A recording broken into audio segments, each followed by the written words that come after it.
Hello, this is Nate Short, and welcome to my October 2013 short report, where we're going to be going over what's happening in the local real estate market. So let's get right to it.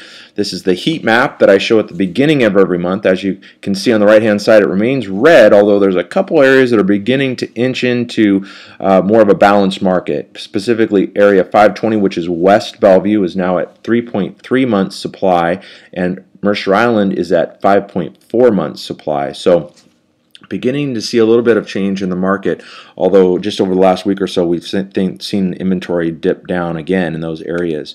The inventory in Seattle total is at 1.5 months supply versus 1.8 months supply last year. The month-to-date closed sales, well, they're up 26% year-to-date, and we're up 23% from last year. Our median closed sale price in Seattle is up 11% from last year, but condos, interestingly, are up 32%. So that's excellent news for condo sellers. The inventory on the Eastside is now at 2.1 months supply versus 2.2 months supply last year. Month-to-date closed sales are up 18% year-to-date, and we're up 19% over last year. And our median closed sale price on the east side is up 12% from last year, condos being up 18%. So overall, a lot of positive things happening in the real estate market. Interest rates have dropped over the last month, and a 30-year loan is around 4.125% to 4.5%, depending on your loan amount and credit history. So we're kind of seeing a lot more buyers re-enter the market, feeling like there may be a second chance to take advantage of those really low rates. I thought I'd put in this graph, which just shows historically where we've been since 1983 as far as rates go.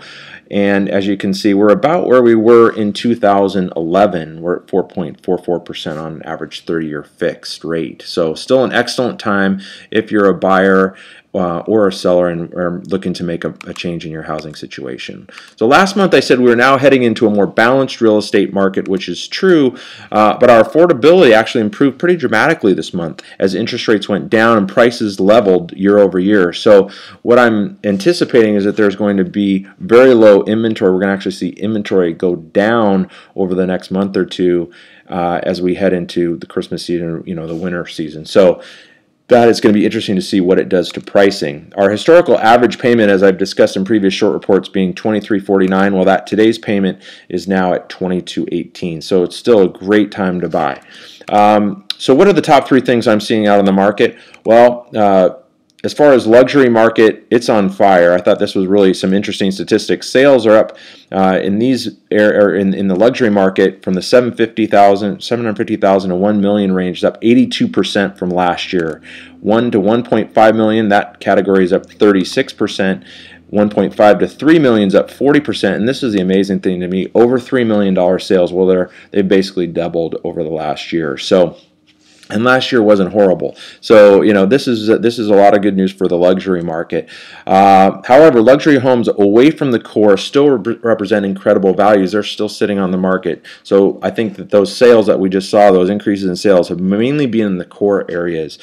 So the second thing that I'm seeing is we're getting less multiple offer situations than in the summer, and homes that are not priced right are just simply sitting around. I mean, even if you're 5-10% off, they're still going to sit. People are not making offers, which a lot of buyers think, oh well, or sellers think, oh well, someone will come in with a lower offer. But what we're seeing is that's not happening. They're just sitting on the market until price reductions are made. Then the buyers may come in and take advantage of the home, but only if it's priced correctly in the market. The third thing I'm seeing is new construction. There's a lot of new construction happening, particularly in the outer areas. They're selling as fast as they can build them.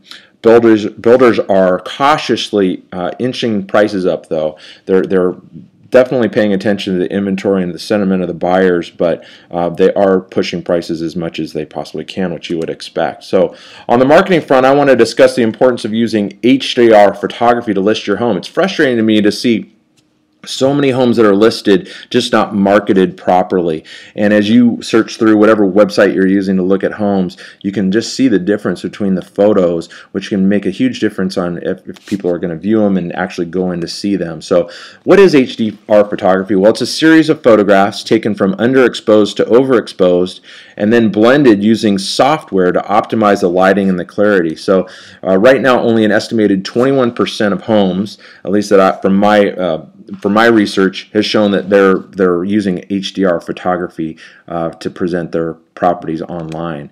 So imagine turning this is a picture that you would just take off of a regular camera. You can see the lighting's not that great. The camera lens is not that much of a wide angle lens into something like this. So a couple things that you can see that are different. One is we put in the fire in the fireplace.